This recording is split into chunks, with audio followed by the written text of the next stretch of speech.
dalam pembentukan SMA Taruna itu tidak semudah membalikkan tangan. Sehingga jangan diam aja, jadi kalian harus menyampaikan, Bu, Pak, ini saya pengennya seperti ini loh. Nah, masukan-masukan dari kalian itu yang sangat diperlukan untuk pengembangan SMA Taruna ke depannya menjadi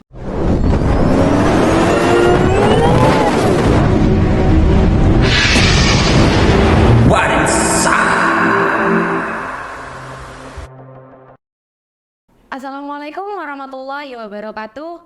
Selamat siang, kembali lagi di podcast What Insight episode ketiga SMA Negeri 2 Taruna Bayangkara Jawa Timur. Di siang hari ini kami kedatangan tamu yang sangat spesial, yaitu dengan Ibu Kabid PSMA Dinas Pendidikan Provinsi Jawa Timur, Ibu Dr. Anda Eti Prawesti. Selamat siang, Bu. Selamat siang. Hari ini hari pertama Ibu datang ke sini mengunjungi SMA Negeri 2 Taruna Bayangkara Jawa Timur atau sudah pernah ke sini, Bu? Saya kan sudah sering sekali, ini yang membentuk saya. Oh. Sebelumnya, Bu, setelah ke sini berkali-kali, sekarang ke sini lagi, kesan pertama yang dilihat dalam perubahan sekolah ini gimana, Bu? Tentunya banyak perubahan dari yang asalnya sekolah reguler menjadi SMA Taruna. Jadi memang dalam pembentukan SMA Taruna itu tidak semudah membalikkan tangan. Jadi saya cerita awal ya pembentukan SMA Taruna Bayangkara. Jadi awalnya karena saya memang sudah punya membentuk SMA Taruna Nala di Malang. Itu kerjasama dengan Angkatan Laut. Nah, terus kemudian saya harus membentuk lagi karena peminatnya sangat tinggi waktu itu. Terus saya harus membentuk lagi di sekolah lain yang untuk bisa saya jadikan mengembangkan SMA Taruna Jawa Timur. Kemudian saya cari sekolah yang lahannya luas dan sekolahnya juga masih perlu dikembangkan untuk penguatan SDM, sehingga saya datang ke SMA Negeri 2 Genteng untuk saya coba saya kembangkan apakah bisa. Kemudian saya datang ke SMA 2 Genteng ini, saya lihat lokasi ini sangat luas, sehingga nanti akan saya kembangkan menjadi SMA Taruna Bayangkara. Terus kenapa SMA Taruna Bayangkara? Karena satu, sekolahnya lahannya luas. Kemudian yang kedua, kalau sekolahnya lahannya luas memungkinkan nanti akan dikembangkan asrama banyak siswanya, sehingga yang paling banyak memerlukan siswa itu kepolisian. Sehingga saya kembangkanlah nanti kerjasama dengan kepolisian. Kemudian setelah saya menemukan sekolahnya, saya membuat surat dan buat gubernur untuk ditujukan kepada Mabes Polri. Tetapi saya belum punya, saya nanti dihubungi deh. Yang saya hubungi nanti siapa, ini yang nggak mudah. Jadi untuk menembus ke Mabes Polri itu yang tidak mudah, tidak semua orang bisa. Jadi saya cari informasi siapa ya yang bisa saya tembus masuk ke Mabes Polri. Bisa diajak kerjasama? Ya bukan diajak kerjasama, yang saya bisa masukkan surat ini nanti pas itu yang menerima, sehingga nanti saya harus berhadapan dengan siapa saya tahu gitu. Kemudian saya tanya-tanya banyak yang nggak tahu, terus akhirnya saya ketemulah sama salah satu wartawan yang wartawan besar dan banyak koneksi, banyak tahu.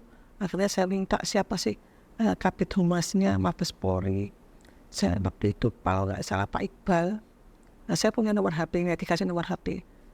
Tapi saya berbekal dengan surat gubernur tadi ke Mabes, tapi kan harus punya saya nanti bertemu siapa atau saya nanti hubungi siapa. Itu saya sudah punya nomor HP-nya Pak Iqbal, Kabid Humas Mabes Polri. Saya saya sampaikan bahwa saya ada surat ini untuk membentuk SMA Taruna Bayangkara, bagaimana saya harus menghubungi siapa, bla semua, terus dikasihlah saya nomor itu.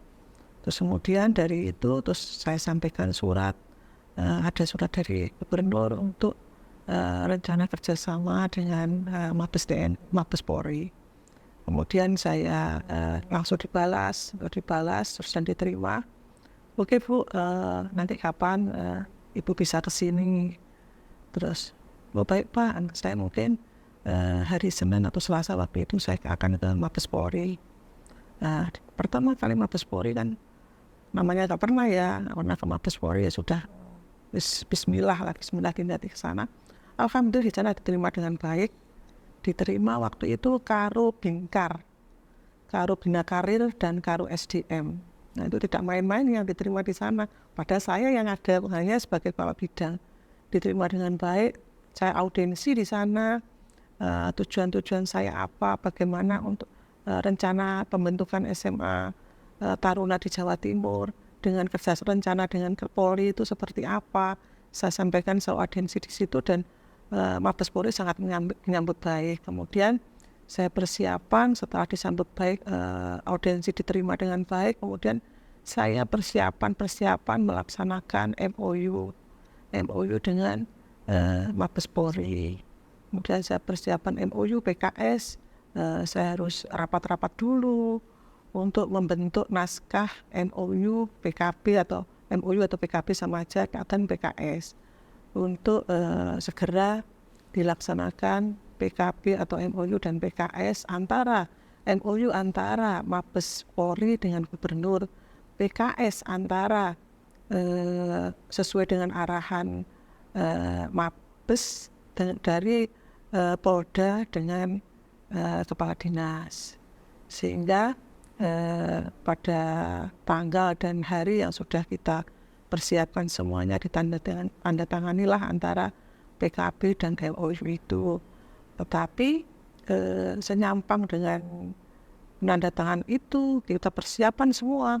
Persiapan apa yang diperlukan di sini? Yang pertama adalah asrama. Konsep dari yang pertama adalah setelah melalui PKS tadi kan ada konsep ya, kita menyusun konsepnya nanti seperti apa, kurikulumnya seperti apa, kerjasama dengan Polri itu seperti apa, nanti kelebihan daripada kerjasama dengan Polri dengan SMA Taruna sebelumnya kan ada Taruna Nala dan Taruna Angkasa. Nah itu seperti apa? Terus karena tentunya beda kalau dengan Taruna Angkasa dengan Angkatan Udara, Taruna Nala dengan Angkatan Laut, dengan Polri pasti beda nanti tambahannya. Nah dari situ kita buat konsep itu, dicantumkanlah di dalam PKS itu. MOU sudah selesai, PKS sudah selesai, tanggal penandatanganan sudah kita putuskan sehingga ditandatanganilah antara Gubernur Jawa Timur dengan Mabes Polri yang pada saat itu diwakilkan oleh asisten SDM Mabes Polri yang datang waktu Pak Kombes atau oleh Pak Irjen Pol Eko Indra. Kemudian sama Gubernur Jawa Timur, PKS-nya waktu itu Pak, lupa saya, Kapoldanya, kemudian sama Kepala Dinasnya waktu itu Pak Saiful. Terus terbentuklah PKS dan PKB yang sudah ditandatangani. Kemudian kita mempersiapkan sarana prasarana karena waktu itu dengan tertandatanganinya, selesainya tandatangani, asrama belum ada dan kita harus gerak cepat. Pertama sebelum asrama ada kita harus ini kapan menerima PPDB-nya. Waktu itu kan tahun 2018 ya, udah 2018 awal nggak salah.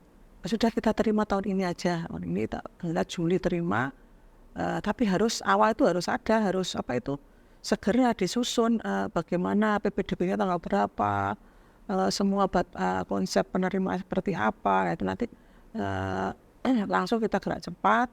Kemudian sambil gerak cepat itu kita menyiapkan asrama. Nah dari asrama itu kan memerlukan waktu. Nah sekolah juga harus kesiapan senyampang belum ada asrama. Anak-anak kita kok di mana tidurnya? Ya, persiapkanlah sekolah itu menyiapkan sarana prasarana asrama sementara, di mana toiletnya di mana. Kita sambil menyiapkan konsep, menyiapkan pembelajaran, menyiapkan gurunya semua, sekolah menyiapkan sarana prasarana untuk anak-anak masuk nanti seperti apa, gerak cepat waktu itulah jadilah awal daripada SMA Taruna Bayangkara ini terbentuk, dan anak-anak sudah masuk ke sini sampai dengan saat ini sudah 2018 sampai sekarang berapa tahun itu? Ini angkatan keempat. Angkatan keempat ya, sudah meluluskan satu angkatan keempat, dan alhamdulillah ini harus sebetulnya harus terus berkembang. Dengan 4 tahun itu memang belum lama ya, waktu 4 tahun dan dalam kondisi mulai nol. Nah, kalau sarana prasarana masih belum lengkap dan belum bagus sesuai dengan harapan, itu hal wajar, karena kan namanya pembangunan memerlukan waktu dan memerlukan biaya yang tidak mudah, sehingga waktu itu juga terkendala COVID juga gitu kan, selama 3 tahun kita pandemi. Selama 3 tahun pandemi berdiri 2018, 2019, 2020, 2021 itu kan pandemi. Nah, dalam kondisi seperti itu ya mungkin kalau ada sesuatu yang kurang wajar, kurang lengkap atau masih kurang ya dimaklumi, karena memang situasional seperti itu, dan kondisi pembiayaan juga memerlukan biaya besar, dan harus dipahamkan kepada seluruhnya wali murid, siswa bahwa ini masih sekolah belum settle betul, karena masih 4 tahun dan dalam proses pembangunan persiapan semua tidak mudah dan tidak biayanya tidak sedikit, memerlukan biaya banyak.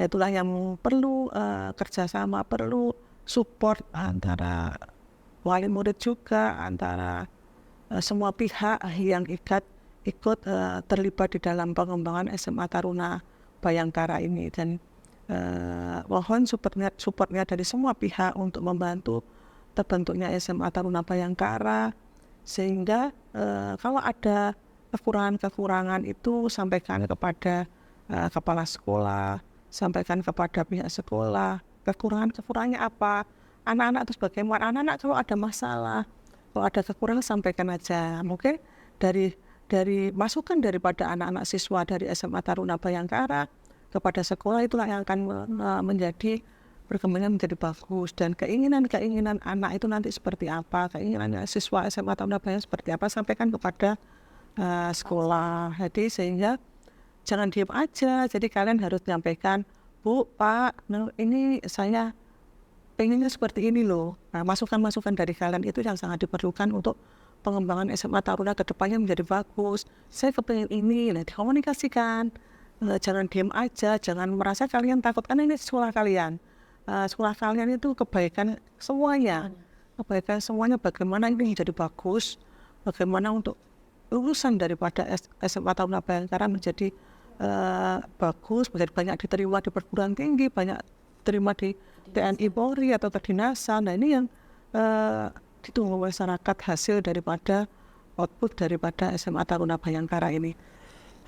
Dan ini juga tahun keempat kalian sudah mempunyai podcast. Ini juga bagus, sangat bagus, karena ini sebagai pengembangan kalian nanti ke depannya. Saya tak minum ya.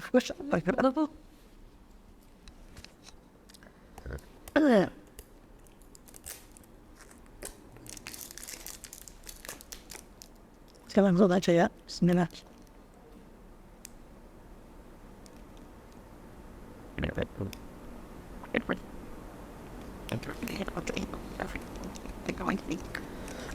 Jadi terima kasih kepada Bu Wayan yang sudah PLT Kepala Sekolah yang sudah menyiapkan podcast untuk anak-anak, karena ini penting untuk mereka berlatih public speaking, berlatih pengembangan diri. Ini sarana untuk pengembangan bakat dan siswa ya. Nah, dan terus kalian belajar, terus kalian berlatih, jangan sampai ada keputusasaan dari diri kalian. Terus apapun yang terjadi, keinginan kalian harus tersampaikan, harus terselesaikan. Prestasi-prestasi harus ada. Seperti apa? Sekarang kan media online itu kan banyak. Nah, itu ambillah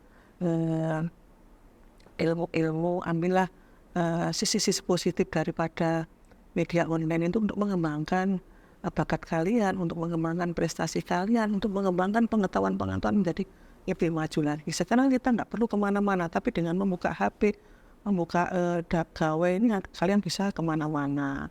Walaupun di sini dibatasi membuka HP, tapi paling tidak kalian bisa ada waktu masih untuk membuka itu, untuk menambah wawasan kalian ya.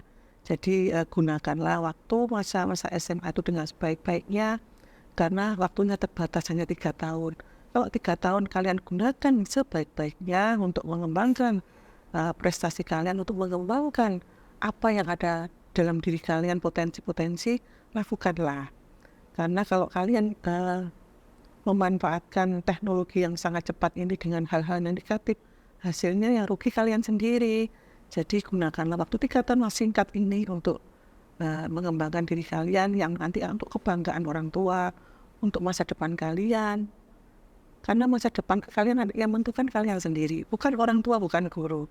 Guru hanya memberikan materi pembelajaran, orang tua hanya mengarahkan, tetapi yang sebagai kunci pokok itu adalah kalian sendiri ya. Jadi nanti sampaikan kepada teman-teman di sini semua harus terus semangat, belajar yang rajin, belajar yang tekun, gunakan waktu dengan sebaik-baiknya. Apapun yang terjadi di SMA Taruna Bayangkara ini, komunikasikan dengan sekolah, komunikasikan dengan Bapak Ibu guru, sehingga sekolah juga tahu apa yang harus diperbaiki. Kalian juga punya andil bagaimana mengembangkan SMA Taruna Bayangkara ini menjadi lebih baik. Ya, sukses untuk kalian semuanya. Tetap harus semangat, tetap harus belajar sampai kapanpun. Kalian adalah kebanggaan orang tua, kalian adalah calon pemimpin bangsa. Teruslah bersemangat dan maju untuk kalian ya. Semangat untuk kalian dan siap untuk menjadi calon pemimpin bangsa ini ya. Saya kira itu Sudah Bu. siap lagi. Mungkin kalau misalnya saya izin bertanya satu lagi gitu. Tujuan Ibu untuk mendirikan sekolah taruna-taruna di Jawa Timur ini apa? Ya, jadi begini. Ketika saya menjadi kepala bidang SMA, waktu itu saya rapat di pusat ya. Saya rapat di pusat dan Pak Direktur waktu itu menyatakan bahwa SMA Jawa Timur itu tidur. Waduh, saya sakit hati disampaikan tidur. Saya tidak mau anak-anak Jawa Timur, anak pinter-pinter, anak prestasi-prestasi. Saya pengen ada mengembangkan sekolah di Jawa Timur, menyiapkan generasi yang unggul, generasi yang kualitas, tapi terwadai dalam suatu sekolah, sehingga saya tahu, oh ini anak berprestasi, oh ini saya harus menyiapkan anak-anak ini menjadi generasi yang unggul, generasi yang berprestasi, generasi yang berkualitas, sehingga terkontrol, terpantau, anak-anak ini tentu disiapkan menjadi calon pemimpin bangsa. Karena saya tahu anak-anak Jawa Timur itu anak-anak pinter-pinter. Pinter apa? Dalam segala apa? Pinter-pinter anak Jawa Timur. memiliki potensi. Potensi sangat tinggi. Terbukti apa? Ketika kita arahkan, kita memberikan materi sedikit aja, langsung mereka prestasinya muncul. Jadi sehingga kita hanya memulai sedikit, harus mengarahkan sedikit anak Jawa Timur pasti sebagai calon-calon pemimpin bangsa, calon-calon generasi yang berkualitas. Ini harapan saya, jadi anak-anak Jawa Timur adalah calon pemimpin bangsa masa depan, ada di anak-anak Jawa Timur. Harapan saya seperti itu, jadi itulah yang keinginan saya, sehingga saya merasa bangga kalau calon pemimpin bangsa nantinya anak-anak Jawa Timur menjadi seorang presiden, menjadi menteri, menjadi apapun yang keinginan anak-anak Jawa Timur semua. Ini saya karena waktu yang tepat untuk mempersiapkan anak-anak ketika SMA. SMA itulah generasi-generasi harus kita godok, harus kita siapkan dengan baik untuk menjadi generasi yang berkualitas, generasi yang unggul. Tuh. Ya. Terima kasih Bu untuk pengalamannya, untuk ceritanya, sejarah berdirinya Taruna. Kebetulan di siang hari ini saya ingin meminta saran dari sekolah juga. Saran kedepannya untuk sekolah ini Bu, karena sudah mulai pesat. Kedepannya ini harus ada perbaikan apa lagi Bu? Ya, pertama itu karena ini sekolah taruna, jadi pertama memang harus dipetakan kan tidak semua berkeinginan untuk masuk ke TNI Polri, Katakanlah masuk perguruan tinggi harus dipetakan. Sudah saya sampaikan awal, harus nyata betul anak-anak yang masuk ke TNI Polri itu di mana, berapa, harus dipetakan, harus digodok. Sehingga kalau ketika anak-anak menginginkan menjadi TNI Polri, harus dipersiapkan dengan matang untuk nantinya bisa masuk TNI Polri beneran. Itu ya. Jadi terus pembelajaran, penguatan untuk akademis, penguatan untuk potensi-potensi apa yang ada di dalam diri siswa itu, melakukan assessment itu harus terus dilakukan. Pengembangan harus terus dilakukan. Jadi mungkin waktunya dipadatkan untuk persiapan ke depannya. Karena kan kita harus, tujuan daripada SMA itu kan melanjutkan ke perguruan tinggi. Perguruan tinggi itu macam-macam, baik kedinasan, baik untuk perguruan tingginya. Jadi itu harus betul-betul disiapkan sesuai dengan keinginan siswa. Okay. Kalau dari Ibu mungkin dengan pola kepengasuhan dan pendidikan di sekolah itu apakah sudah seimbang dan cukup sesuai porsinya masing-masing Bu? Kalau pola pengasuhan memang ya saya kira sudah, kalau bilang cukup ya belum cukup. Semua itu kan harus perlu perbaikan. Tapi bagaimana sejauh mana peran dari pengasuh itu harus lebih diperkuat. Diperkuat itu dalam arti apa? Mereka kan perannya daripada di asrama pengasuh itu kan sangat tinggi. Jadi harus dilaksanakan dengan sebaik-baiknya. Peran pengasuh itu harus betul-betul kelihatan. Anak-anak itu merasa terlindungi, merasa nyaman ketika di asrama, ketika menyampaikan sesuatu itu harus merasa nyaman, harus merasa, walaupun itu kan kalian itu kan lulus SMP itu kan masih muda sekali kan, masih muda sekali. Kalian harus pisah dengan orang tua, kalian harus belajar mandiri lah. Inilah kalian kan yang perlu sosok dari pengasuh itu sebagai orang tua, sebagai tumpuan kalian, sebagai orang tua kalian, sebagai ketika saya ada masalah, ketika saya harus berbicara ini, ketika harus melakukan, kan ada pengasuh.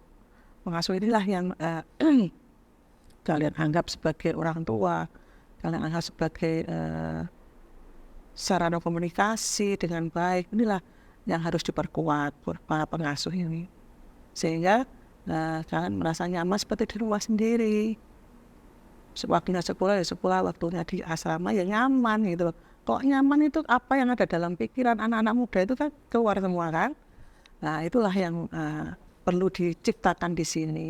Suasana di asrama juga perlu nyaman. Tapi karena kita masih perlu perbaikan ya, diterimalah. Mungkin kalian ada ide, Bu ini buat ini, Bu ini buat ini, Pak ini buat ini. Nah itulah yang ide-ide dari kalian diperlukan. Karena apa? Karena yang menempati kan kalian. Jadi ide-ide kalian itu harus disampaikan, diaplikasikan di lapangan. Di lapangan itu ya bagaimana sih membuat situasi sekolah yang nyaman. Saya kepengen ini loh Bu, saya kepengen ini loh Pak, untuk siswa untuk duduk-duduk, untuk saya bisa biar inspirasi saya biar keluar, biar menyampaikan ide-ide saya biar keluar. Lah itulah yang diperlukan masukan kalian. Tapi sampaikan kepada sekolah, biar sekolah tahu, jangan dipatin saja ya. Semoga kami taruna-taruni SMA Negeri 2 Taruna Bayangkara bisa mengembangkan sekolah ini dengan baik sesuai kemauan Ibu, bisa menjadi generasi yang unggul. Mungkin siang hari ini cukup sampai di sini saja Bu. Terima kasih banyak Bu untuk pertanyaan yang sudah dijawab. Semoga sekolah ini bisa lebih maju Bu. Amin. Next kalau ketemu, saya akan mungkin dengan materi lain lagi ya. Oke. Sukses untuk kalian semua, terus semangat ya. Ya, terima kasih Bu. Izin sama. Mungkin siang hari ini sekian dari kami. Sampai ketemu di episode selanjutnya.